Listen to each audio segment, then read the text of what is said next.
Let's compare these core themes with some contributed themes. So I downloaded 3, Zen, Bartik, and Fusion, and I put them in our sites directory. So I'm going to go ahead and expand sites, all, themes, and then let's go ahead and open up Zen first. Zen has a pretty interesting CSS file structure. Go ahead and expand Zen internals here and CSS inside of that. Now, in contrast to the previous themes that we looked at, Zen has quite a few CSS files.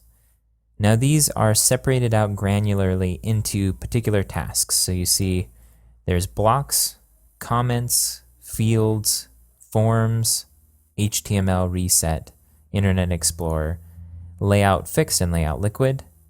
They have navigation, nodes, page backgrounds and pages. So this is split up into a couple of items here. Print, which we've seen before. Tabs, which are a specific task-oriented item. Views styles, specific to the views module. And wireframes, which is specific to Zen as a utility tool. So let's go ahead and open up a couple of these and take a look at how it's structured on the inside. I'm opening up blocks.css. Now, the first thing you might notice here is that there is a marked absence of properties. So you see we have block first, but there's nothing inside it. Block last, also empty. Block odd, which is also empty. There's a few things going on here.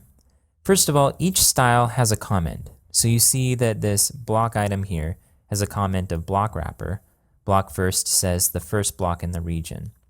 Now, if we're working with plain styles, they can be a little bit esoteric. We don't know exactly what they're for. Block first, it makes sense that it's a first block, but you don't know if it's the first block of the page or of the region, and this specifies specifically that it's part of the region.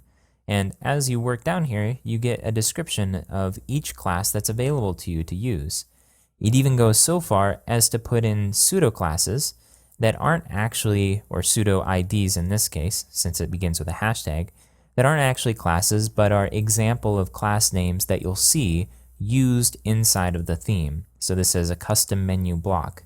So we know exactly the structure that we should follow if we're going to add classes to something.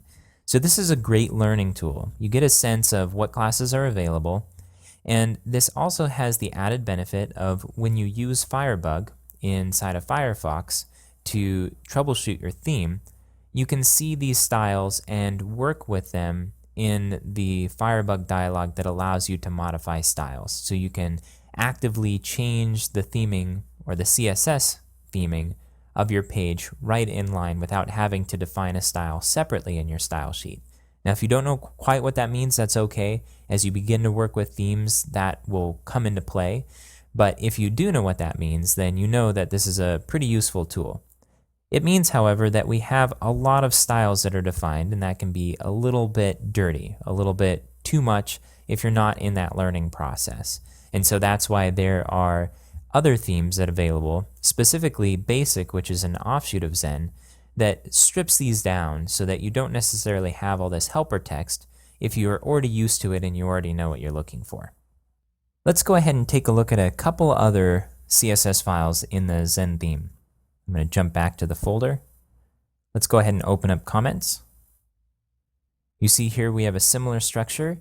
There are a couple of styles being defined that are specific to comments. So these style sheets do provide a way to divide up the styles according to particular tasks. But they're also creating styles around things that aren't actually being styled yet. So we have comment preview, a background color here. And then comment new, comment first, comment last, and so on. As you scroll down, you see each of the styles being explained. There's even styles inside of styles for more specific styling of elements. I'm going to jump back to the style directory. Let's go ahead and take a look at one more, this HTML reset.css. Okay, this is kind of an interesting one because there's a lot of comments here. And the author states at the top that this isn't a typical HTML reset file. This isn't something that's based on a reset tool out there. Instead, it's places where we're setting default styling for HTML elements. So, important to read the comments in this one. This file is also a great learning tool because there's explanations as to why we're using various properties for particular elements. So for example, it says for the fonts that we're defining our fonts based on these particular articles. There's some information there about why we're using this styling. If we scroll down, it says that we're using a 12 pixel font on the page and we're removing the 14 pixel declarations, and then it explains how to set the 12 pixels as well, so we can change it according to these comments here. And as you read through, you can learn a lot about styling if you are new to CSS or want a few extra tricks by simply working through the comments and reading about the rationale behind each one and how you can change them to change the look of this particular theme.